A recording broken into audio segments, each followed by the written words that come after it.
logo wacho ni wago okang' moro achiel sekta mar thieth ni kokalo kuom Aden Duale.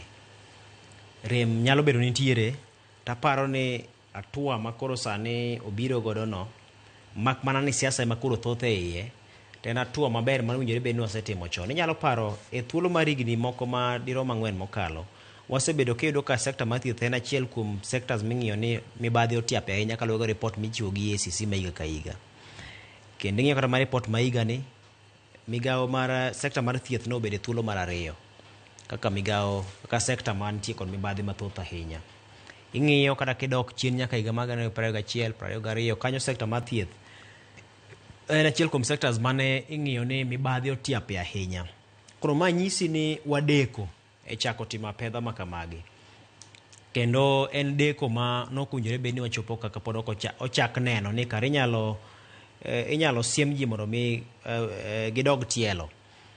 Nikech ling ma sekta mar thieth oseling godo ka ok nyal tim apedha mar golo oko achudhe ma yako sekta ni, ema osehinyo osiptende mathoth, to ema osehinyo kuonde mamoko mag thieth mathoth. Nikech king'iyo kwan osiptende, kuom ranyisi osiptende mag ji giwegi, kiwe mag sirikal molor, gin samoro nyalo kwanogi, to king'iyo mag ji giwegi molor gi thoth ahinya. Ng'iyane report manochiw koda nyocha ni meche nochiw koda KMPDC. Mabende ng'iyo sekta mar thieth kod kwiri mangima.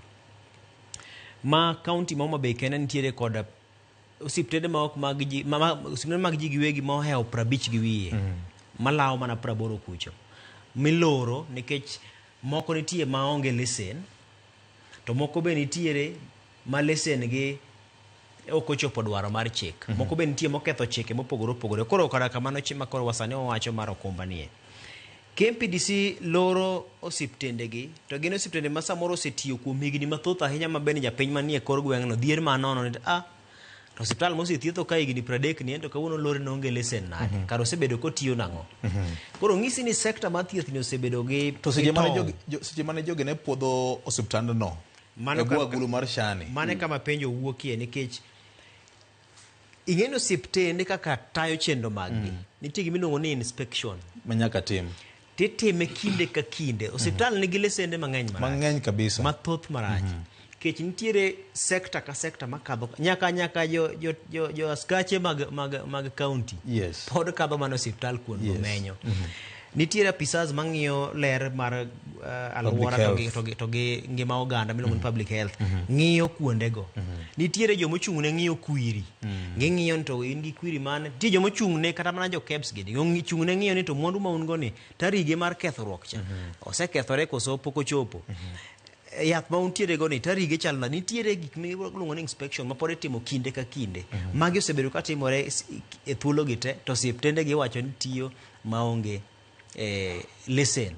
Kendo ong'ad gi oko. Ang'e kuom ranyisi mane ochiwo ranyisi mar Kadongo. Ang'e koda hospital ma apana nadongo ayudo ka adongo ka en hospital ma kata kane wan e skul te mane wadhiye.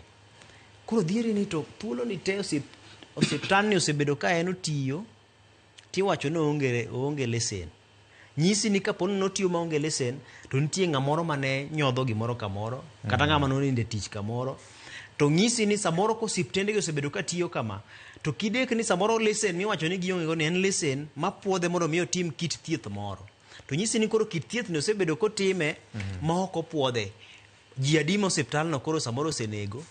Ji adima osiptal no oseng'olo. Waseneno koro osiptende moko ma samoro kawo remo loko ne ng'ato remo marach ma ng'ol ng'ato ma samoro ng'ato koro ok nyal bedo dhano kendo. Waneno osiptende ma samoro dhi ipimo ng'ato tuo marach imiye yath mopogore ma dhi ketho koda ka dende. Koro gik mathoth osetimore e sekta ni mar thieth. To king'iyo ni budget mokalo, sekta mar thieth no kanoketne maromo mana bilion 138. Kendo ne en medruok mar atamalo 8 kipimo kod omenda mag 2024 2025. Manyiso ni sekta ni nitiere kod dwaro makende mar mondo mi med jiwe korka budget.